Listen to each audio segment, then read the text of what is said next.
പാലക്കാട് തൃത്താലയിൽ കോൺഗ്രസ് നേതൃയോഗത്തിനിടെ കൂട്ടത്തല്ല്. സാമ്പത്തിക ക്രമക്കേട് നടത്തിയ ആളെ ഡിസിസി ഭാരവാഹിയാക്കി എന്നാരോപിച്ചാണ് തർക്കം. ഡിസിസി അധ്യക്ഷൻ, കെപിസിസി ജനറൽ സെക്രട്ടറി എന്നിവരുടെ സാന്നിധ്യത്തിലായിരുന്നു കൂട്ടത്തല്ല്.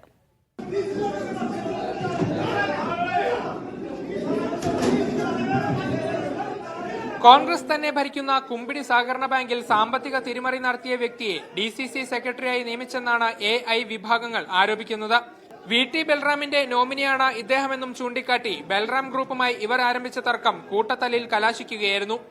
ഡിസിസി പ്രസിഡന്റ് എ തങ്കപ്പനും കെപിസിസി നിർവാഹക സമിതി അംഗം ബാലചന്ദ്രൻ മാസ്റ്ററും ഇരിക്കെയാണ് കയ്യാങ്കളി നടന്നത്.